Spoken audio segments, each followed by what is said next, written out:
Kita berikan tepuk tangan yang meriah dulu buat Mbak Puan Maharani. Jadi setelah bertemu 1 jam lebih di ruang Nusantara, banyak emotional bonding untuk masa depan. Karena kita juga sungguh-sungguh Mbak Puan, Mas Ahaye, maka untuk konferensi pers tanya jawab ini yang memimpin adalah Sekjen Partai Demokrat Mas Teguh Rifki. Kami persilakan.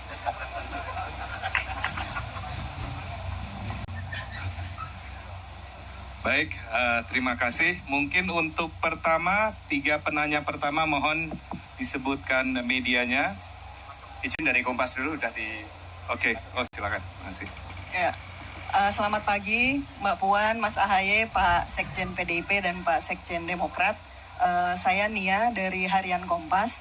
Ini mau menyampaikan beberapa pertanyaan. Ada beberapa pertanyaan dari teman-teman media juga yang sudah dititipkan. Jadi yang pertama mengenai yang 1 jam lebih tadi, Mas. Masih lagi karena tadi sudah terlihat wajahnya sangat sumringah, kemudian ada politik rekonsiliasi. Nah, kemudian kesepakatan apa sih yang sudah terbangun di antara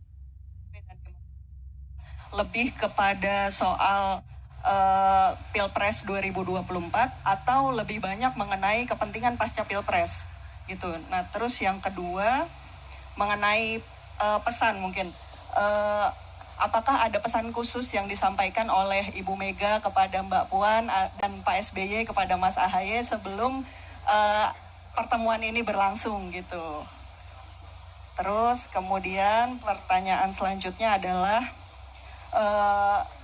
ini soal cawapres Mbak Puan, Mas Ahaye. Nah, sejauh ini kan sudah ada beberapa proposal yang masuk ke PDIP untuk sebagai bakal cawapres untuk Mas Ganjar gitu ya. Nah, sejauh mana sih proposal-proposal itu dibahas oleh PDIP? Kan ada dari Pak Erick Thohir, kemudian juga P3 melalui Rapimnasnya sudah memutuskan Pak Sandiaga Uno juga akan diajukan ke PDIP, dan apakah Mas Ahaye juga hari ini memberikan proposal serupa begitu Mbak?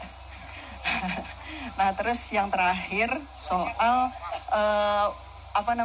putusan MK. Kan putusan MK sudah menetapkan bahwa pemilu 2024 akan tetap dilaksanakan dengan sistem proporsional terbuka. Nah, ini mungkin bisa dijelaskan di masing-masing partai seperti apa sih langkah yang akan dilakukan untuk menghadapi pileg, karena kemarin kan kalau tidak salah dengar gitu ketidakpastian belum adanya putusan MK itu menyebabkan sedikit gejolak di internal gitu ya. Terima kasih. Selamat pagi.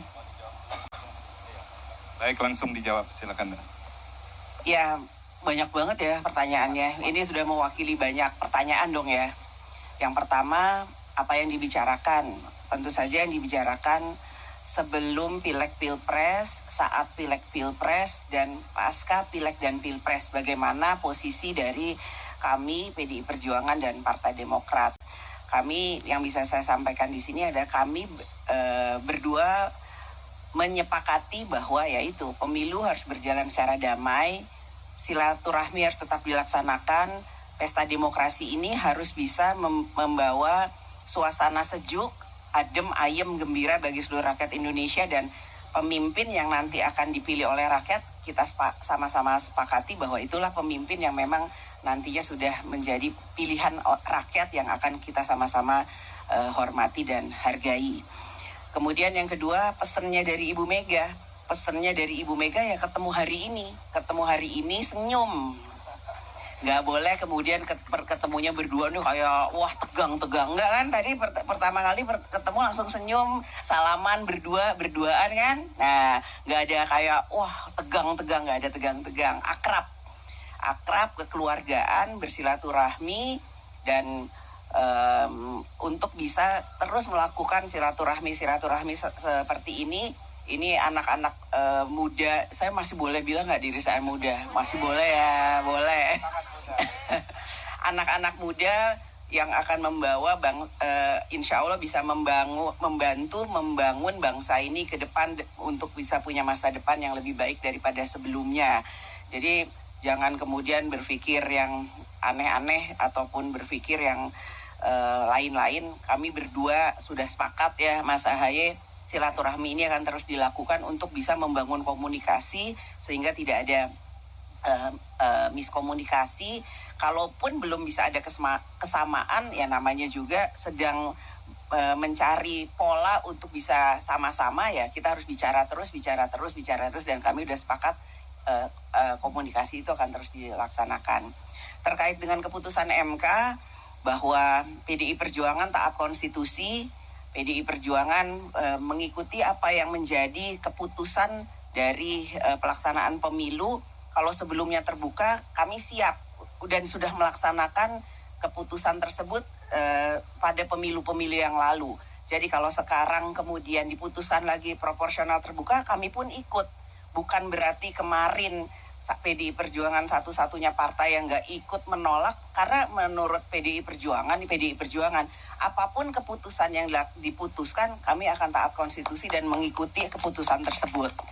Itu yang menjadi posisi dari PDI Perjuangan. Jadi proporsional terbuka ini akan kami jalani seperti pemilu-pemilu yang lalu. Dan dengan sudah diputuskannya keputusan MK, tentu saja semua partai politik akan mengikuti keputusan tersebut. Insya Allah akan semuanya mempersiapkan partainya masing-masing untuk ya mengikuti proporsional terbuka ini di semua partainya.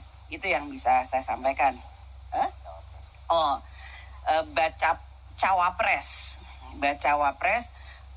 kami belum menerima proposal apapun, namun sudah memahami dan mengetahui untuk adanya usulan nama dari partai yang kemudian mengusulkan. Jadi kalau proposal itu kan seolah-olah kertas hitam putih ada tulisannya bahwa ini segala macam. Enggak, usulan tersebut tentu saja akan kami tampung. Nama-nama yang waktu itu saya sebutkan, salah satunya bacawa presnya Mas Ahaye di Partai Demokrat, juga masuk radar PDI Perjuangan. Jadi ya ini kita akan cermati perkembangannya, bagaimana ke depannya, siapa yang kemudian kira-kira cocok dengan PDI Perjuangan, siapa yang cocok dengan baca presnya PDI Perjuangan Mas Ganjar Pranowo. Kemudian tentu saja harus ada kesamaan visi dan misi. Ya untuk kemudian menyamakan hal tersebut tentu saja kita perlu bicara, perlu ngobrol, perlu lihat dinamika politik secara nasional, perkembangan selanjutnya dan lain-lain sebagainya. Itu yang bisa saya sampaikan. Terima kasih. Terima kasih Mbak Puan. Tepuk tangan sekali lagi buat Mbak Puan. Mas Ahaye, kami persilakan. Iya, saya hanya menambahkan beberapa hal. Indahnya pertemuan tadi itu karena diawali dengan rasa saling menghormati dan saling memahami posisi saat ini. Mbak Puan sendiri yang tadi membukanya paham bahwa saat ini Demokrat tengah membangun sebuah koalisi perubahan. Kemudian tentu PDIP sendiri juga sudah kita ketahui telah mendeklarasikan Mas Ganjar sebagai calon presiden. Sedangkan koalisi perubahan, capresnya adalah Mas Anies Baswedan. Jadi dengan mengembrace itu, artinya menyadari posisi kedua partai, justru tadi sangat terbuka akhirnya. Tidak ada rasa tidak enak untuk menyampaikan hal-hal yang memang bagus untuk kita saling ketahui, saling dibicarakan. Contohnya tadi, beliau bertanya bagaimana posisi Demokrat sekarang, Oktober, dan seterusnya pada saat pemilu dan di masa depan seperti apa. Begitu pula saya bertanya yang serupa.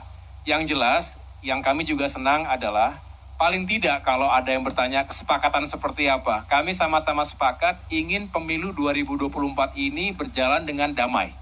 Tidak terjadi perpecahan, tidak terjadi polarisasi atau benturan yang sangat keras antara masyarakat atau bangsa Indonesia sendiri.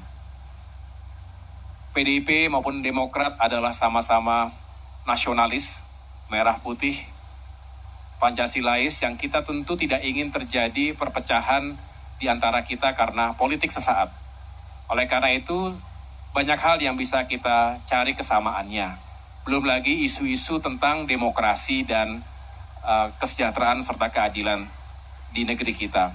Kemudian pesan Pak SBY, kebetulan kemarin juga baru bertemu dengan saya, sama-sama ziarah kita ke Taman Makam Pahlawan. Kebetulan pusara almarhumah Ibu Ani tidak jauh dari pusara almarhum Bapak Taufik Kemas. Beliau berdua bersahabat di masa hidupnya, dan tentunya mudah-mudahan Al-Fatihah di alamnya, di dunianya juga tersenyum melihat kebersamaan pagi hari ini. Yang jelas semangatnya sekali lagi adalah bagaimana Pak SBY juga menitipkan semoga pertemuan ini membawa kebaikan dan keberkahan. Sekali lagi jangan hanya pada pembahasan politik praktis, tetapi jauh dari itu karena kita ingin sama-sama punya peran yang baik untuk negeri kita. Ini juga dijelaskan sebelumnya oleh kedua sekjen, Pak Hasto maupun Pak Teguh Rifki, dalam pernyataan persnya bahwa pertemuan hari ini melampaui itu. Dan ini menjadi sebuah catatan yang baik, sehingga pertemuan ini bukan hanya sekedar gimmick politik, tetapi juga sesuatu yang penting dan substansial, kira-kira begitu.